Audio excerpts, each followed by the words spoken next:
अस्सलाम वालेकुम नाज़रीन, नून लीग के जाली मैंडेट पर आए वज़ीर इत्तलात अता ताड़र ने आज पीटीआई पर पाबंदी लगाने पर पूरी प्रेस कॉन्फ्रेंस कर दी और इसके साथ साथ पीटीआई की क़यादत पर आर्टिकल 6 लगाने का भी ऐलान कर दिया। इस पर हामिद मीर के प्रोग्राम में बड़ा बेहतरीन तबसरा हुआ। आइए पहले उनकी गुफ्तगू सुनते हैं, जिस पर बात करते हैं। आज वफाकी हुकूमत ने बाकायदा ऐलान कर दिया है कि वो पाकिस्तान तहरीक इंसाफ पर पाबंदी लगाने जा रही है। दूसरी तरफ आपने देखा होगा कि पाकिस्तान तहरीक इंसाफ की क़यादत ख़ास तौर पर जो उनके लीगल एक्सपर्ट्स हैं वो काफ़ी दिनों से ये दावा कर रहे थे कि पार्टी के बानी चेयरमैन इमरान खान बस चंद दिनों में रहा होने वाले हैं। तो पिछले ही हफ्ते हमारे प्रोग्राम में सेनेटर अली जफर साहब क्या कह रहे थे और राना सनाउल्लाह साहब उनको क्या जवाब दे रहे थे, ज़रा सुनिए। अब एक केस रह गया है इद्दत केस का। अगर इंशाल्लाह उस केस में फैसला हो जाता है तो फिर उसके बाद कोई ऐसा केस नहीं जिसके तहत खान साहब को जेल में रखा जा सके। तो ये रिहाई की बात तकरीबन अब ऐसी स्टेज पे आ गई है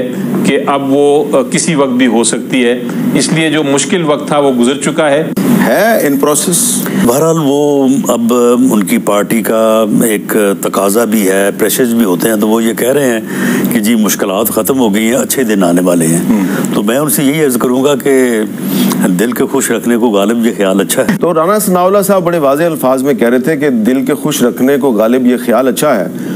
और फिर गुज़श्ता हफ्ते ही 9 जुलाई के दिन हमने अपने इस प्रोग्राम में बहुत वाज़ेह तौर पे हिस्टोरिकल बैकग्राउंड की रोशनी में आपको बताया कि तहरीक इंसाफ पर दोबारा पाबंदी लगाने पर गौर किया जा रहा है, बल्कि फ़ैसला हो गया है। लेकिन इस पाबंदी के क्या असरात होंगे, तारीख़ बार बार हमें बताती है कि आप जो कुआं दूसरों के लिए खोदते हैं वही कुआं बाद में उसमें आप खुद गिरते हैं, उसी कुएं में आप खुद भी गिरते हैं। आज जो हुक्मरान हैं लगता है इन्होंने भी तारीख से सबक नहीं सीखा और वो तमाम गलतियां जो माजी के हुक्मरान करते रहे और एक दूसरे के खिलाफ कुएं खोदते रहे और फिर खुद भी उन कुओं में गिरते रहे, अब मौजूदा हुकूमत भी वैसे ही काम कर रही है। और अब पंजाब हुकूमत जो है उसकी काबीना ने एक फ़ैसला किया है कि जो तहरीक इंसाफ है इसकी लीडरशिप पर गद्दारी के मुकदमात भी बनाने हैं, इस पर पाबंदी भी लगानी है और तहरीक इंसाफ पर एक दफ़ा फिर पाबंदी की बात हो रही है। और आप जानते हैं कि कल मरी में मुस्लिम लीग नून की मरकज़ी क़यादत का एक इजलास हुआ जिसकी सदारत नवाज शरीफ साहब ने की और आज वज़ीर इत्तलात अता ताड़र साहब ने ऐलान कर दिया, जो आप जानते हैं क्या ऐलान किया, लेकिन उनके ज़रा अल्फाज सुने। वफाकी हुकूमत पीटीआई को बैन करने के लिए केस मूव करेगी। तहरीक इंसाफ पे पाबंदी लगाने जा रहे हैं। आईने पाकिस्तान के तहत आर्टिकल 17 है जो पॉलिटिकल पार्टीज को बैन करने के हवाले से इख्तियार देता है वफाकी हुकूमत को, और ये सुप्रीम कोर्ट में मामला भेजा जाएगा। फॉरेन फंडिंग के फैसले को देखते हुए, 9 मई के हमलों को देखते हुए, साइफर वाली एपिसोड को देखते हुए और अमेरिका में जो आपने रेजोल्यूशन पास करवाया इसको देखते हुए हम ये समझते हैं कि बहुत क्रेडिबल एविडेंस मौजूद है कि तहरीक इंसाफ पर पाबंदी लगाई जाए। नो कॉन्फिडेंस मोशन के होते हुए असेंबलियों को तहलील किया तो हुकूमत ने यह फैसला किया है कि तब के सदर आरिफ अलवी, तब के वजीर आजम इमरान नियाजी और तब के डिप्टी स्पीकर कासिम सूरी के खिलाफ रेफरेंस मूव किया जाए और ये आर्टिकल 6 का रेफरेंस जो है ये भी काबीना से मंजूरी के बाद सुप्रीम कोर्ट को भिजवाया जाएगा। ऐलान सुन लिया आपने हुकूमत का। अब इस पे पाकिस्तान तहरीक इंसाफ का कुछ रद्दमल तो आपके सामने आ चुका है, लेकिन आज हमने दावत दी है पाकिस्तान तहरीक इंसाफ के चेयरमैन जनाब बैरिस्टर गौहर खान साहब को, जो रुकन कौमी असम्बली हैं, और उनसे पूछेंगे कि वो इस सारे मामले पे क्या सोचते हैं। आज जो आपकी पार्टी पर पाबंदी का ऐलान कर दिया है फेडरल गवर्नमेंट ने, तो उनके बहुत से जो एलाइज हैं मुस्लिम लीग नून के, वो कह रहे हैं जी हमसे मशवरा नहीं किया गया। MQM ने कह दिया कि अभी हमसे नहीं किसी ने पूछा। हमारी इंफॉर्मेशन के मुताबिक पाकिस्तान पीपल्स पार्टी भी आपस में सलाह मशवरा कर रही है कि ये क्या इन्होंने किया। ANP ने खुल के मुखालफत कर दिया। ये मेरे पास human rights commission of Pakistan का स्टेटमेंट है। ये वो human rights commission of Pakistan है जिस पर तहरीक इंसाफ जब हुकूमत में थी तो बड़ी तनकीद करती थी PTI की गवर्नमेंट, लेकिन अब HRCP जो है वो आपको सपोर्ट कर रही है इस मामले पे। आपने आज अपने रद्दमल का इजहार भी किया, लेकिन मेरा सवाल आपसे ये है कि काफ़ी दिनों से आपकी पार्टी के बहुत अहम रहनुमा जो हैं, इंक्लूडिंग योर सेल्फ, आपका ये ख्याल था कि इमरान खान साहब बस थोड़े दिन में रहा होने वाले हैं, लेकिन जो बहुत से इंडिपेंडेंट एनालिस्ट हैं, जर्नलिस्ट हैं, उनका ये ख्याल था कि आपकी ओपिनियन जो है वो ठीक नहीं है, आप हुकूमत को बहुत लाइटली ले रहे हैं। इमरान खान साहब न सिर्फ रहा नहीं हुए, उन पर बहुत से मुकदमे कायम हो गए हैं, बल्कि अब उनकी पार्टी पर पाबंदी लगाने का फैसला हो गया है। आप कैसे देखते हैं कि आपकी असेसमेंट जो है वो इतनी गलत क्यों थी? मीर साहब, बेसिकली हमारी असेसमेंट गलत नहीं है, हम इनको अच्छी तरह जानते हैं। ये पीडीएम की हुकूमत है, वही की कंटिन्यूएशन है और ये हुकूमत डिस्परेट हो चुकी है। इनको पीटीआई को हराने का, पाकिस्तान के अवाम को हराने का और कोई तरीका नहीं मिलता तो दिल बहलाने के लिए ऐसी बातें कर रहे हैं। इसको अगर स्टेटमेंट देनी थी तो इन्होंने आज रिव्यू फाइल करना था, इसने सुप्रीम कोर्ट के ऑर्डर में कोई लेकुना फाइंड आउट करके कुछ जिक्र करना था, बजाय इसके कि आप ये कहे कि हम आप पे पाबंदी लगा देंगे।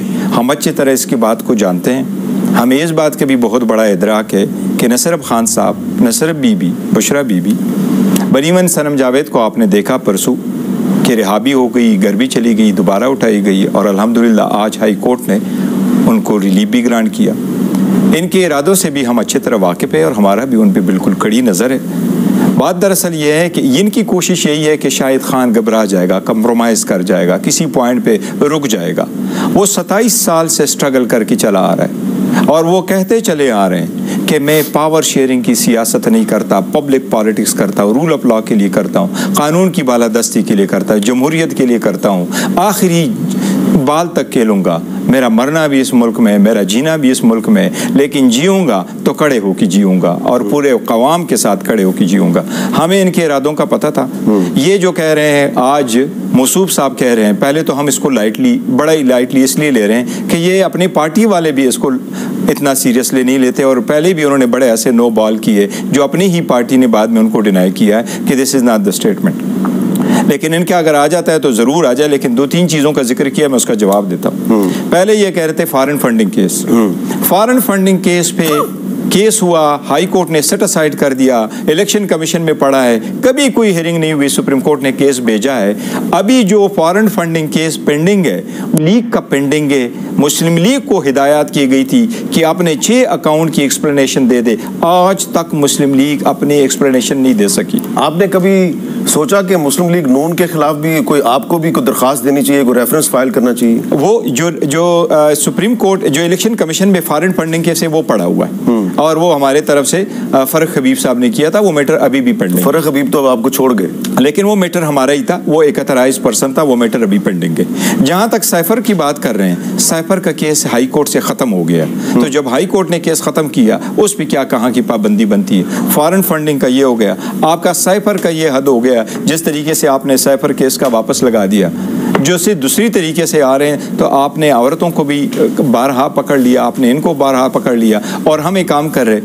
मीर साहब, हम लीगल स्ट्रगल कर रहे हैं, हमारे पास कोई गुरेला फोर्स नहीं है।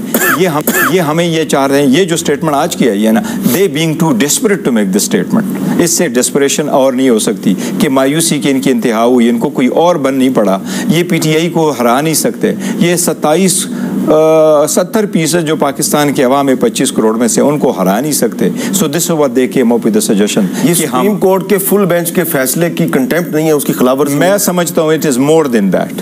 तो आप इस पे कोई आप पिटीशन फाइल करेंगे? सुप्रीम कोर्ट ने हमें कहा है और सुप्रीम कोर्ट में ये लेके आते हैं, 1000 बार ये लेके अगर ये लेके आते हैं, इनके पास एक स्टेटमेंट है और उन्होंने काम किया था और इस पे पहली स्टेटमेंट दे दी थी राना सनाउल्लाह साहब ने जब वो इंटीरियर मिनिस्टर थे और फॉरेन फंडिंग केस आया था।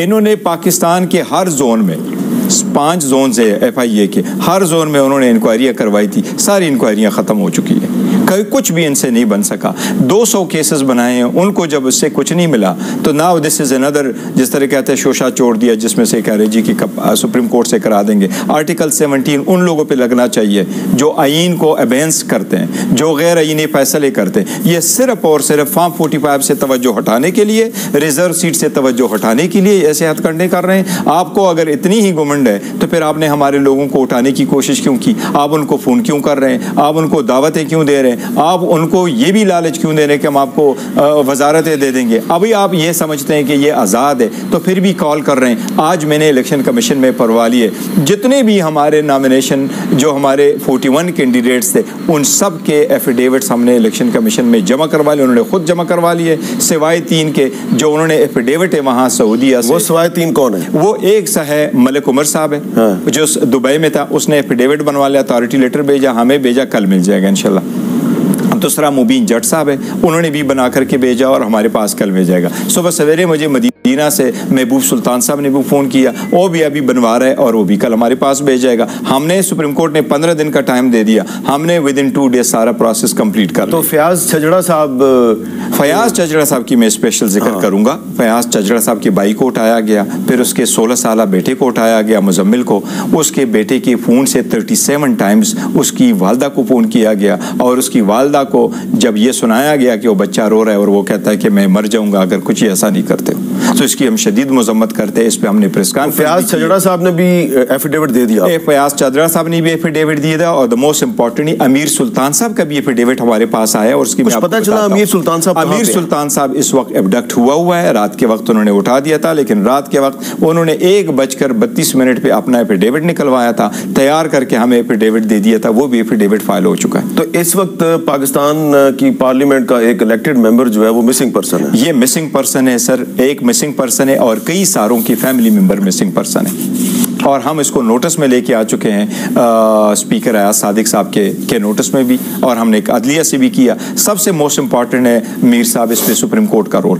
पहले भी मैं ये कहता चला आ रहा हूँ, जो आप कह रहे हैं कि हम यही खुशफहमी में मुब्तला है, हम हमेशा से ये कह रहे हैं कि हम अदलिया का एहतराम करते हैं, अदलिया के पास जाते हैं, अदलिया का इम्तिहान है हमें किस तरह रिलीफ दे रही, और अल्हम्दुलिल्लाह सख्त हालात के बावजूद भी अदलिया सही परफॉर्म कर रही है। So this is the one and the only जो 25 करोड़ आवाम की नुमाइंदगी करते हैं। ANP ने आज ऐलान किया है कि हम तहरीक इंसाफ पर पाबंदी की हिमायत नहीं करते, इसको आप कैसे? हम उसको खुशाइंद कहते हैं और मैं समझता हूँ बहुत अच्छी स्टेटमेंट दी, और किसी पॉलिटिकल पार्टी पे किसी इस किस्म की पाबंदी की हिमायत नहीं करनी चाहिए और किसी सूरत। और हमें उम्मीद है इंशाअल्लाह ताला ये हुकूमत की सोच है, हुकूमत की ख्वाहिश है, लेकिन ये कभी पूरी नहीं होगी। ये पाकिस्तान की 25 करोड़ अवामों की नुमाइंदा जुमात। नाज़रीन, PTI की मखसूस नशिस्तों पर जिस तरह से इन्होंने बंदर बांट का खेल रचाया और PTI की मखसूस नशिस्तें आपस में ही बांट ली, और इलेक्शन कमीशन PTI की मखसूस नशिस्तों को तकसीम करने में पूरी तरह से सहूलतकार रहा। इसके बाद PTI ने जब सुप्रीम कोर्ट में इस पर केस किया कि हमें हमारी मखसूस नशिस्तें वापस चाहिए, इस पर बहादुर जजेस ने डट कर ये इंसाफ किया और फैसला किया कानून आइन के मुताबिक PTI की मखसूस नशिस्तें उन्हें वापस दे दी। अब नून लीग से ये बात बर्दाश्त नहीं हो रही। सुप्रीम कोर्ट के मुअज़्ज़ज़ जजेस का फैसला है, इसलिए नून लीग इस फैसले को झुठला नहीं सकती, उन्हें PTI को मखसूस नशिस्तें तो देनी ही पड़ेंगी। लिहाजा नून लीग की ये पूरी कोशिश है कि जिस तरह से सुप्रीम कोर्ट ने PTI को उनकी मखसूस नशिस्तें वापस दी हैं, तो अब PTI ऐवानों में वापस आ जाएगी बतौर पार्टी। इसी वजह से अब ये PTI के खिलाफ एक और साजिश रचाने की कोशिश कर रहे हैं। लिहाजा अब ना सिर्फ इनकी PTI के साथ दुश्मनी है, बल्कि अब इनकी सुप्रीम कोर्ट के साथ, अदलिया के साथ और मुअज़्ज़ज़ जजेस के साथ जो इंसाफ और कानून और आइन के साथ खड़े हैं, उनके साथ भी दुश्मनी है। अब ये उसी जिद अना में और इंतकाम की हवस में PTI पर पाबंदी लगाने की कोशिश कर रहे हैं। नाज़रीन, यूँ समझ लें कि अब ये अदलिया के खिलाफ और मुअज़्ज़ज़ जजेस के खिलाफ खुल्लम खुल्ला ऐलान कर रहे हैं कि अगर आप कानून और आइन के मुताबिक फैसला करेंगे और PTI को इंसाफ देंगे तो हम इससे भी बड़ा कदम उठाएंगे। इतनी बड़ी साजिश करेंगे कि पूरा पाकिस्तान तो क्या पूरी दुनिया देखती की देखती रह जाएगी। नाज़रीन, नून लीग वाले तो पहले ही नंगे थे, लेकिन अब ये पूरी तरह से नंगे हो चुके हैं और खुलकर अवाम के सामने आ चुके हैं और अवाम के सामने एक्सपोज हो चुके हैं। नाज़रीन, ये नून लीग वाले तो क्या इनके सहूलतकार सारे मिलकर भी PTI पर पाबंदी नहीं लगा सकते, क्योंकि नाज़रीन PTI ने ऐसा कुछ भी नहीं किया कि उस पर पाबंदी लगाई जा सके, जबकि नून लीग और इनके सहूलतकारों के ऐसे बहुत से काम हैं जिन पर इन पर पाबंदी लगाई जा सकती है। जिस तरह इलेक्शन कमीशन ने बहुत बार आइन को तोड़ा और इसी तरह नून लीग ने भी इलेक्शंस को डिले किया, लिहाजा इन पर तो आर्टिकल 6 लग सकता है और नून लीग को बैन होना चाहिए, ना कि PTI को। लिहाजा अगर ये PTI को बैन करते हैं तो जिस तरह से पहले इन्हें सुप्रीम कोर्ट की तरफ से मुंह की खानी पड़ी है, अब फिर PTI को जब इंसाफ मिलेगा तो इनके साथ ऐसा ही होगा। लिहाजा नाज़रीन, जब तक अल्लाह की ताकत और अवाम की ताकत इमरान खान और PTI के साथ है, ये PTI का कुछ भी नहीं बिगाड़ सकते। दूसरी तरफ नवाज शरीफ जो जमहूरियत का ठेकेदार बनता था, वोट को इज्जत दो का राग अलापते थे, लेकिन अवाम तो पहले भी जानती थी कि ये अमरीयत की पैदावार है, ये जमहूरियत की बात कैसे करते हैं, ये वोट को इज्जत देने की बात कैसे करते हैं। लेकिन अवाम एक दो बार नवाज शरीफ के हाथों बेवकूफ जरूर बनी, लेकिन उसके बाद अवाम ने देखा कि किस तरह से इन्होंने वोट को इज्जत दो का बयानिया दफना दिया और बूट को इज्जत दो का बयानिया अपनाया, और फिर हम सब ने देखा किस तरह से जाली मैंडेट पर जबरदस्ती इन्हें इस मुल्क पर मुसल्लत कर दिया गया।